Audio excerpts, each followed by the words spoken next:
오늘 이사야 1장 10절에서 20절 말씀, 하나님이 거절하시는 예배라는 제목으로 우리가 말씀을 나누겠습니다.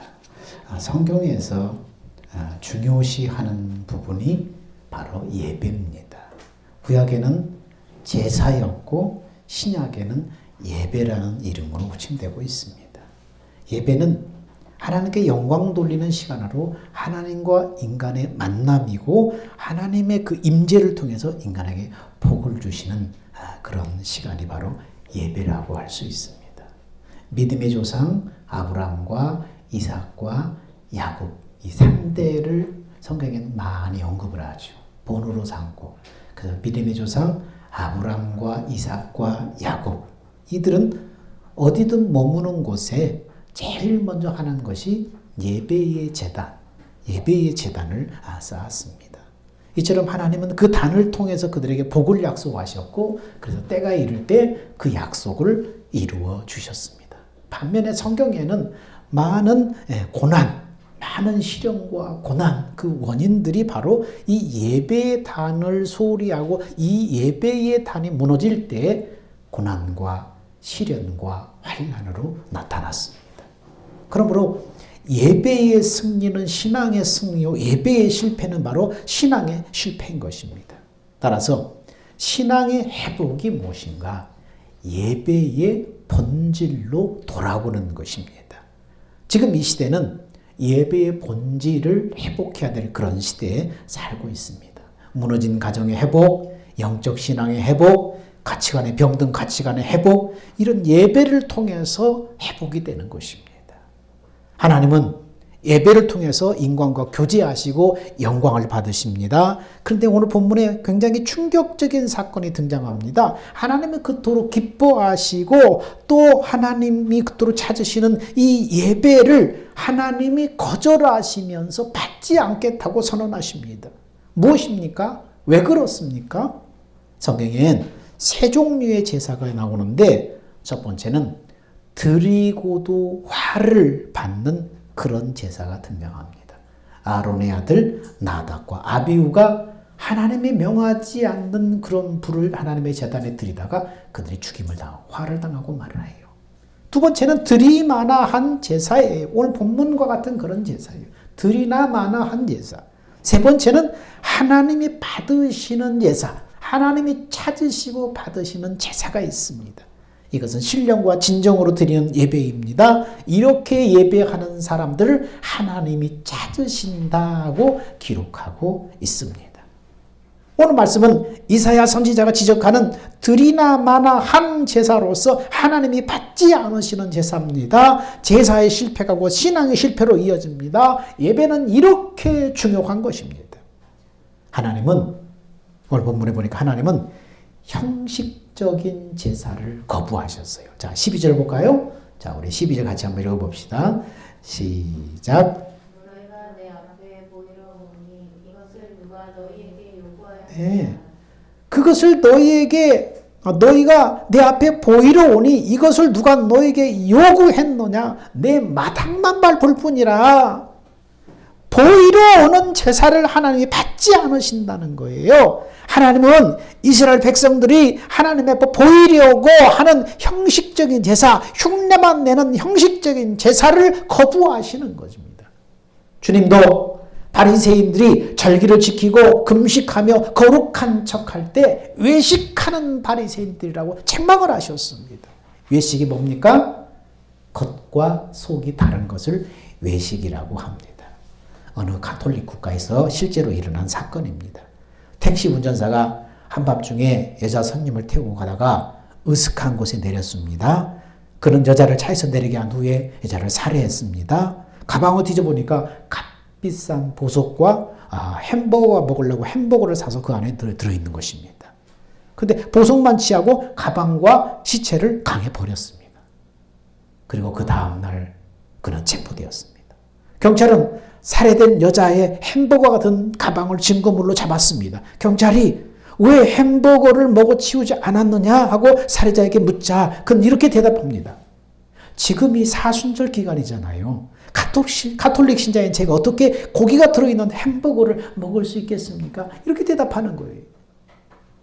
그는 보석이 탐이 나서 한 사람의 생명을 빼앗으면서도 알맹이 없는 종교적인 의식에만 철저했던 외식주의자였던 거예요. 빈 껍데기. 종교라는 그 빈 홀만 뒤집어 쓰고 있는 외식주의자였다는 것입니다.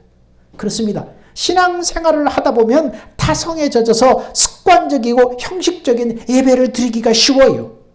습관화된 예배 형식, 물론 중요합니다. 이건 이 껍질 틀로서의 예배 형식 중요해요. 근데 문제는 뭡니까? 본질이 빠져버린, 알맹이가 빠져버린 습관화된, 형식화된 그런 예배가 문제라는 것입니다.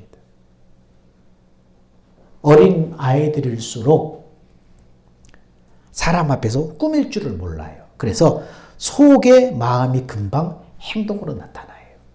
그래서 애들을 어른 예배 시간에 앉혀놓으면 어떻습니까? 지루하죠. 1시간 앉혀놓는데 지루하죠. 그리고 애들은 집중력이 길어야 15분, 20분밖에 안 가요. 그러니까 애들을 어른 예배에 앉혀놓으면 지루하고 집중하지 못하기 때문에 어떻습니까? 금방 비틀고 꼬고 막 자세가 흩어지고 말아요. 이게 정상이에요.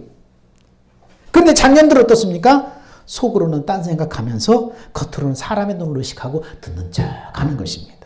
귀로 듣고 성령의 깨달음을 마음에 새겨야 되는데 듣는 척만 하는 거예요. 그래서 예배가 끝난 후에 뭘 들었는지 물어보면 아무것도 머릿속에 남아있지 않는 것입니다. 여러분, 누가 외식하고 있는 거예요? 누가 외식해요? 아이들이 외식하고 있는 겁니까? 어른들이 외식하고 있는 거예요. 어른들이 바로 외식하는 거예요. 속과 겉이 다른 거예요.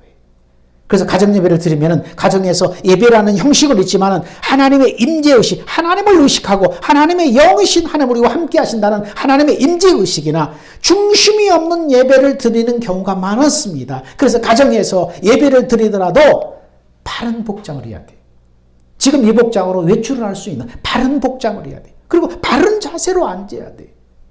그래서 오늘도 반드시 하나님이 나에게 주실 말씀이 있다는 기대감을 가지고 집중을 해야 돼. 성령이 이 예배를 통해서 나에게 무엇을 말씀하시고 깨닫게 하실까? 집중해야 돼요. 우리 모습이 어느덧 타성에 젖어서 습관적이고 형식적인 예배가 되지 않도록 종교적인 외식을 경계해야 하는 것입니다. 그래서 너희가 네 앞에 보이러 오니 이것을 누가 너에게 요구했느냐?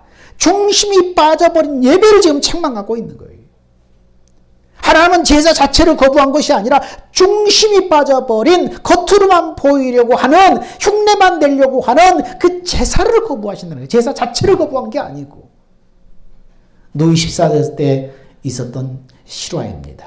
주일에 왕의 가족과 왕족들을 거느리고 교회에 나오곤 했습니다. 늘 매주마다 그렇게 나왔어요. 그래서 푸넬론이라고 하는 대주교가 심호하고 있는 교회에 이 왕이 늘 출석을 했는데 너무나 많은 교인들이 모여서 주체할 수가 없어요. 예배당이 터질 정도예요. 그래서 이 대주교의 마음속에 이게 정말 예수 믿는 사람들인지 왕을 만나러 오는 사람들인지 알 수가 없었어요. 그래서 어느 날 한번 시험을 해봤습니다. 어느 주일에 왕이 가족들과 왕족들이 마차를 타고 교회에 나와보니까 교인은 하나도 없고 대주교만 혼자 앉아있는 거예요. 그래서 왕이 깜짝 놀랐어. 어떻게 된 거냐고 물었더니 대주교가 아무래도 매주마다 이렇게 미어 터질듯이 나오는 이분들이 예배를 하러 오는 분이 아니라 왕을 만나러 오는 것 같아서 한번 제가 실험을 해봤습니다. 지난 주일에 조용히 광고하기를 다음 주일에는 왕이 못 나오십니다. 이렇게 광고했더니 이렇게 됐습니다.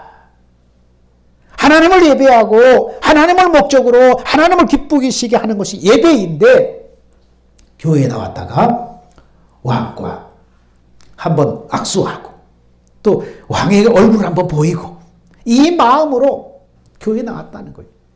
거칠의 신앙이에요. 위선적인 신앙이에요. 외식적인 신앙이에요. 이게 바로 거짓 신앙인 것입니다. 그래서 중심이 빠져버린 습관화된 형식적인 예배는 예배를 드리되 성령의 깨닫게 하시는 어떤 깨달음도 찾지 못하는 무미한 예배를 드리는 것입니다. 하나님의 임재를 경험하지 못하면서 그리고 예배를 드리고 나서 자신은 의무를 다한 것처럼 스스로 착각하는 것입니다. 예배를 통해서 성령이 깨닫게 하시고 성령이 가르쳐 주시는 것이 있는데 그걸 찾지 못하는 무의미한 예배를 드리고 또 성령의 임재를 경험하지 못하는 이런 예배를 드리면서도 본인은 어떻게 해요? 자기 의무를 다했다. 이렇게 착각을 한다는 것입니다. 사람들은 교회 다니는 사람들을 통해서 이렇게 말합니다. 예배만 드리면 뭐하냐? 크리스찬으로서의 삶이 있어야지. 그렇습니다. 그것이 우리의 고민입니다. 이것이 우리에게도 고민이에요. 여러분 그렇게 많은 예배를 드리는데 왜 사람들이 변하지 않을까요? 문제는 뭡니까? 우리가 드리는 예배가 참 예배를 드리지 않기 때문입니다. 당신이 예배를 통해서 영이신 하나님을 만나지 못하기 때문에 삶이 변화되지 않고 예배자로서의 삶을 살지 못하는 거예요. 참 예배를 드려야만 사람이 변화되는데 예배가 중요하지만 더 중요한 것은 뭡니까? 하나님이 받으시는 예배를 드려야 하는 것입니다. 그래서 요한복음 4장 23절에 24절에 예배에 대해서 아주 명확하게 말씀합니다. 하나님은 영이시니 예배하는 자가 신령과 진정으로 예배할지니라. 하나님은 영이시니 성령과 진리로 예배할지니라. 영이신 하나님 앞에 중심으로 예배를 드려질 때에 성령의 깨닫게 하심으로 하나님의 마음이 나한테 읽혀지는 것입니다. 이렇게 영이신 하나님을 예배할 때 우리는 교회 공동체 중심의 예배를 넘어서게 됩니다. 습관화된 형식을 반복하는 예배가 아니라 매일매일의 삶 속에 역사하시는 하나님을 경험하게 되는 것입니다. 이렇게 신령과 진정으로 예배를 드릴 때에 이렇게 되는 것입니다. 하나님의 깨달음, 하나님이 가르쳐 주시고 하나님의 깨닫게 하시는 성령의 역사와 그리고 매일매일 어떤 형식을 매주마다 형식을 반복하는 것이 아니라 실제 삶 속에서 하나님이 개입하시고 일하시는 것을 경험하게 되는 것입니다. 참 예배, 신령과 진정으로 예배를 드릴 때 이렇게 되는 것입니다. 하나님은 우리가 마음을 다해서 중심으로 드리는 예배자가 되기를 원합니다. 예배 시간을 지키는 것도 찬송을 부르는 것도 헌금을 드리는 것도 내 시간이 남아서 물질의 여유가 있어서 먼저 쓰고 남은 것을 드리는 것이 아니라 하나님의 마음을 잊고 부족함에도 불구하고 진정한 중심을 담아서 드리는 헌신과 봉사와 예물을 하나님이 기뻐 받으시는 것입니다. 오늘 우리는 어떻습니까? 참된 예배자입니까? 어떤 예배자입니까? 우리 자신을 한번 곰곰이 생각해 봐야 됩니다.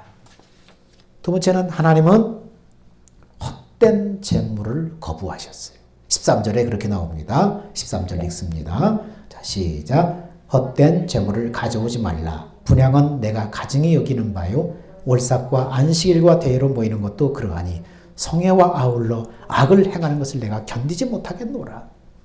하나님은 헛된 재물을 가져오는 백성들을 향해서 내가 가증히 여긴다. 헛된 재물을 가져오지 말아라.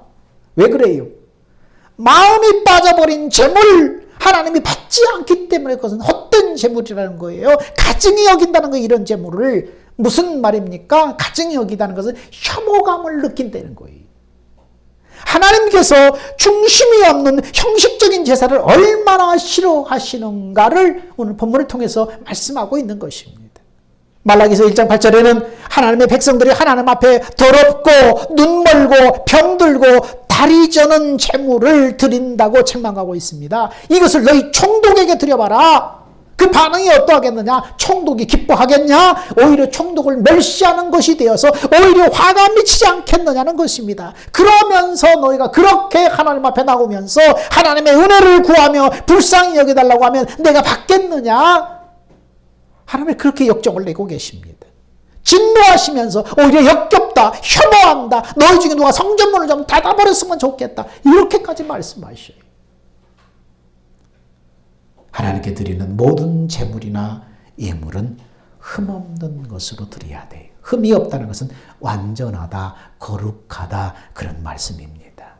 로마서 12장 1절에 그러므로 형제들아 내가 하나님의 모든 자비하심으로 너희를 권하노니 너희 몸을 하나님 기뻐하시는 거룩한 산제사로 드려라. 이렇게 말씀합니다. 구약시대는 흠없는 짐승을 하나님 앞에 제사로 드렸습니다. 예수님 시대는 예수님 자신을 예수님이 희생제물로 드렸습니다. 그리고 지금은 너희 자신을 내가 바로 거룩한 산제물이 되어야 된다고 바울은 강조하고 있는 것입니다. 그런데 문제가 뭡니까? 하나님은 속된 제물이나 죽은 제물을 받지 않으신다는 거예요. 흠없는 거룩한 산제물만 하나님이 받으신다는 거예요. 그런데 오늘 본문에 뭐라고 말합니까? 오늘 사도 바울은 로마서 12장 1절에 뭐라고 합니까? 너희 몸을 거룩한 산제사로 드리라는 거예요. 하나님은 속된 제물이나 죽은 제물 받지 않으신데, 그런데 우리 자신을 하나님 앞에 제물로 드릴 수 있습니까? 우리 자신을 돌아볼 때 우리는 얼마나 흠이 많습니까? 얼마나 허물투성입니까? 얼마나 약점이 많습니까? 하나님의 거룩한 산제물이 될 수가 없어요. 그런데 어떻게 산제사를 드리라고 하시는가? 흠없고 허물 많고 약점투성이의 나를 예수 그리스도의 속죄로 피로 온전하고 깨끗하게 만들어 주셨고 또 산제물이 되게 해주시는 것입니다. 그러므로 하나님께 드리는 것은 속죄받은 그 은혜에 의해 성령이 내 마음을 주장하셔서 그것이 짐승이든 곡물이든 사람이든 가장 귀하고 좋은 것으로 먼저 하나님 앞에 드려야 하는 것입니다. 쓰다 남은 것, 버릴 것, 찌꺼기, 남아 도는 것, 그런 것은 거룩하고 흠없는 제물이 될 수가 없는 것입니다. 낡은 오래된 건물을 가진 그런 교회가 있었습니다. 벽이 떨어지고 비가 새고, 근데 당회원들은 예배당을 건축할 생각을 하지 않는 거예요. 그래서 보다 못한 젊은 집사 10여 명이 헌금을 작정한 후에 가장 돈 많은 장로님을 찾아가서 호소하기 시작했습니다. 장로님 생전에 교회를 신축하셔야 하지 않겠습니까? 장로님 명령만 하시면 저희가 심부름 다 하겠습니다. 그래서 장로님이 허허, 이 젊은 사람들이 철없구만. 예배당은 아무나 짓는 줄 아는가? 그리고 예배당을 지으려면 얼마나 많은 돈이 필요한 줄 아는가? 그건 저희도 압니다.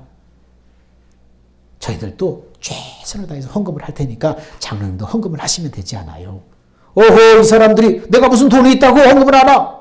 아니 장로님, 이 집 하며 저 시내 중심가 빌딩 하며 여기저기 땅이 많이 있잖아요. 어허, 그건 다 내게 아니네. 아니 장로님 것이 아니면 누구 것이랍니까? 이 집은 우리 집사람 이름으로 돼 있고, 빌딩은 큰아들 이름으로 돼 있고, 땅은 딸 이름으로 돼 있고, 농장은 둘째 아들 이름으로 돼 있고, 가수는 손자 이름으로 돼 있어서 안 돼. 찾아간 젊은 집사들이 말문이 막혔습니다. 그러고 일어나서 가면서 젊은 집사가 말합니다. 하나님 것만 없네요. 하나님 목만 없네요. 하고 일어섰습니다. 여러분, 하나님은 중심이 빠져버린 형식적인 헛된 재물을 가져오지 말라고 말합니다. 장로님이면 한평생을 신앙생활 했을 거 아니에요.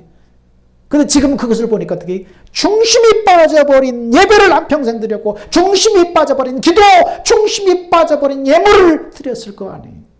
하나님이 받으셨을까요? 한평생 드렸던 것들.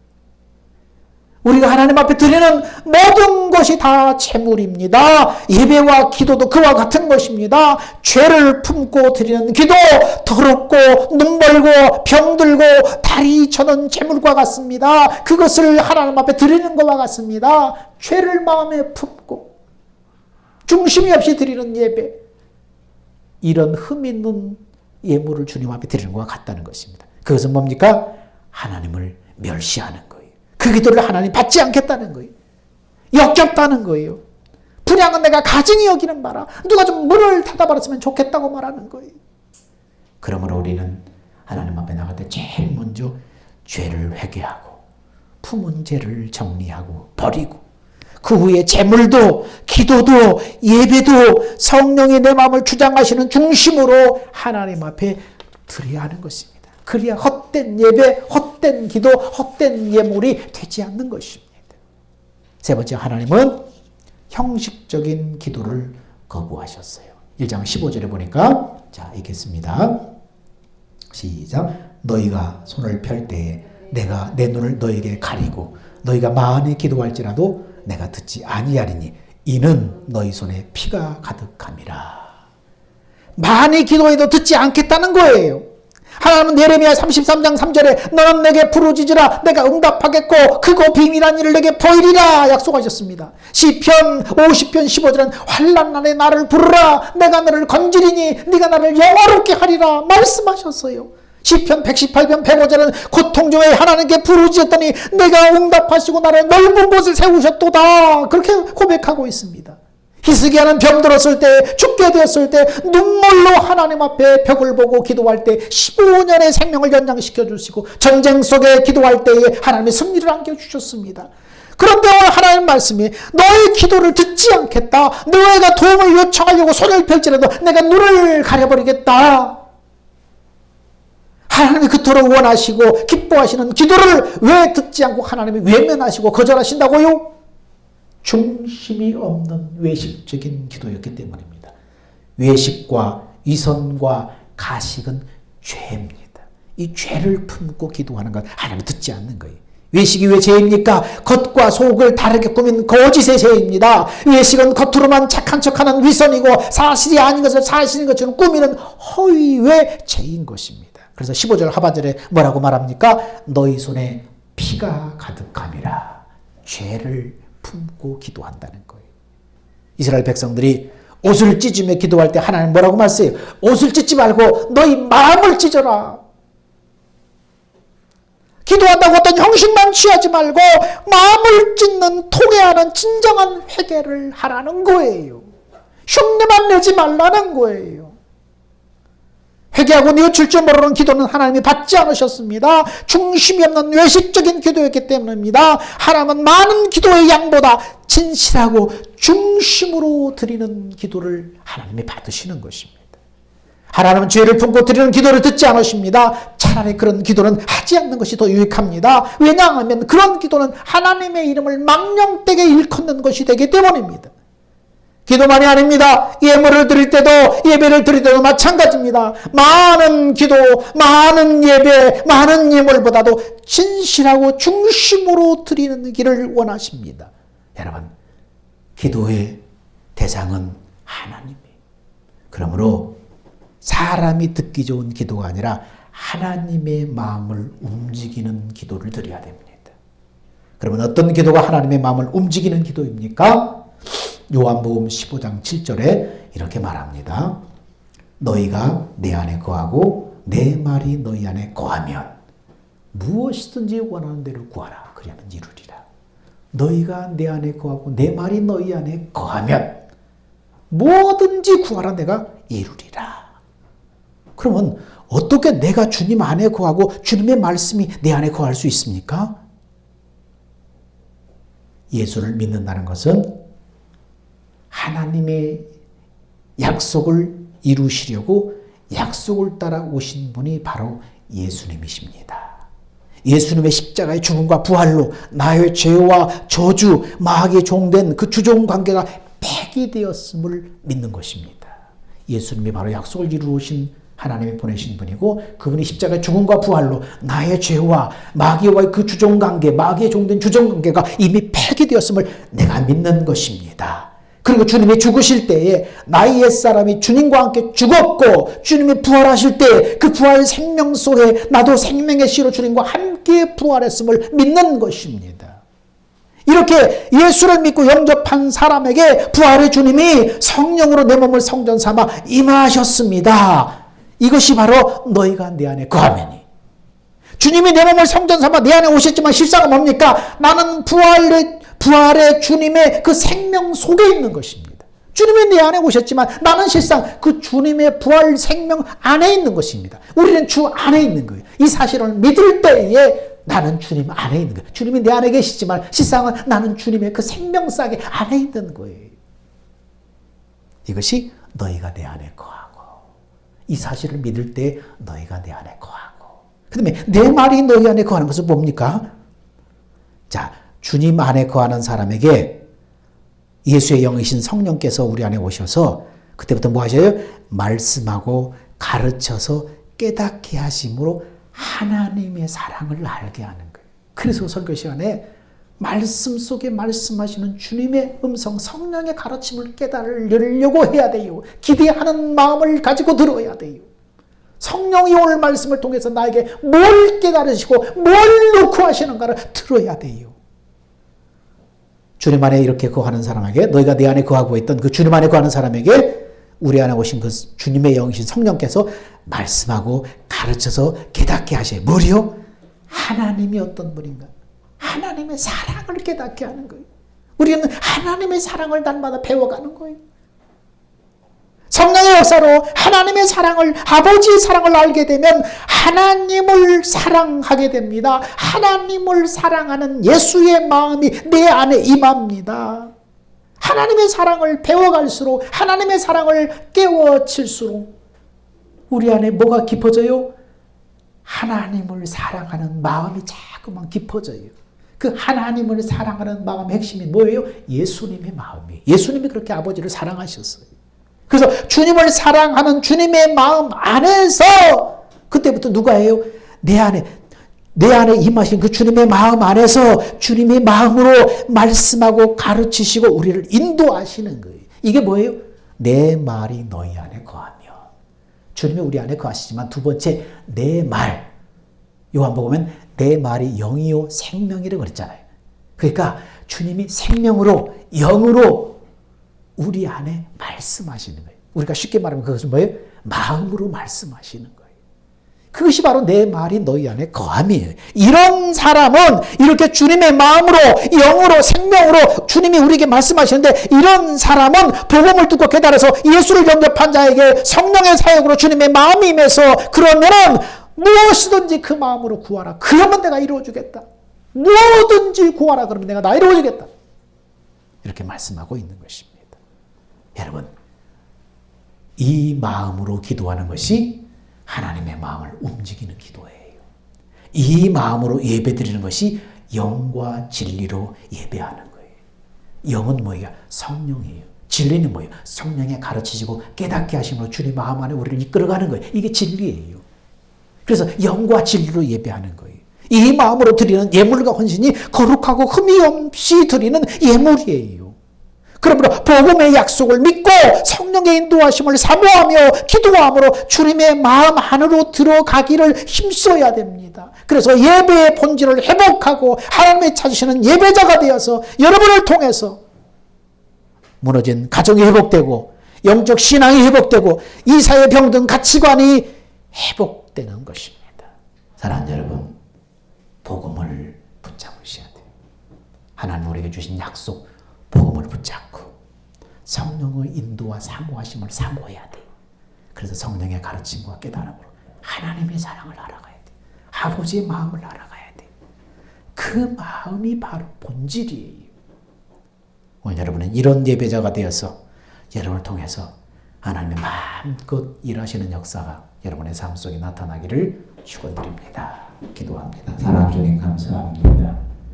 주님, 하나님이 거절하시는 예배, 하나님이 거절하시는 예물, 하나님이 듣지 않으시는 기도가 무엇일까? 이런 것을 통해서 우리 자신을 돌아보고, 하나님, 우리가 혹시 그런 모습은 아닌가? 우리 자신을 점검했습니다. 하나님이 찾으시는 예배, 하나님이 받으시는 예물, 하나님이 마음껏 들어주시고 역사하시는 기도가 무엇인가? 오늘 영과 진리로 하나님의 사랑을 알고 예수의 마음을 품고 움직이는 사람들입니다. 오늘 예수의 마음을 품고 이 한시대 하나님 앞에 마음껏 쓰임받는 사랑하는 성도들이 다 될 수 있도록 하나님 은혜로 역사하여 주옵소서. 생명 되신 예수님의 이름으로 기도하옵나이다. 아멘. 다 같이 기립합시다. 주님 다시 오실 때까지.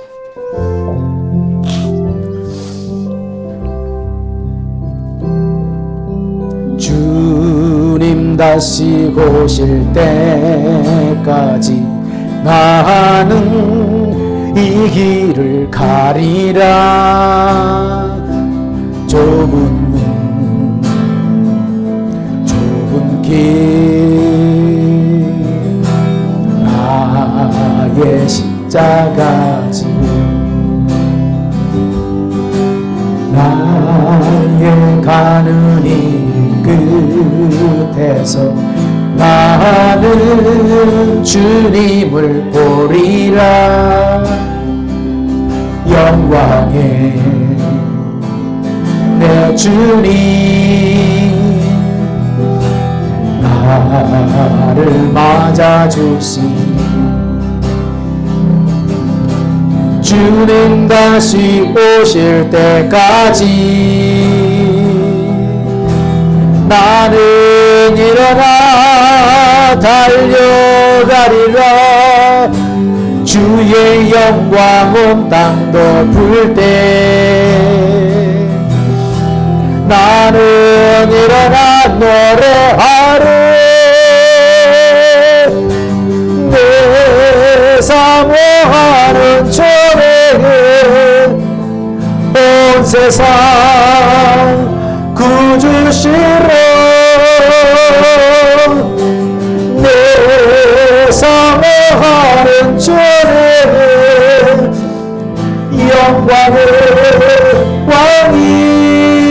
왕이시라. 이제는 우리 주 예수 그리스도의 은혜와 하나님의 사랑하심과 성령이 내주하시고 말씀하시고 인도하심이 하나님이 찾으시는 예배자, 하나님이 받으시는 예물, 하나님이 받으시는 기도자, 예수의 마음을 품고 우리가 나아가는 사람들, 그런 사람들은 것을 깨닫고 말씀과 진리로 예수 안에 들어가서 이 땅의 삶을 회복시키기를 원하는 사랑하는 성도들의 믿음 위에 이제부터 영원 무궁토록 함께 있을지어다. 아멘.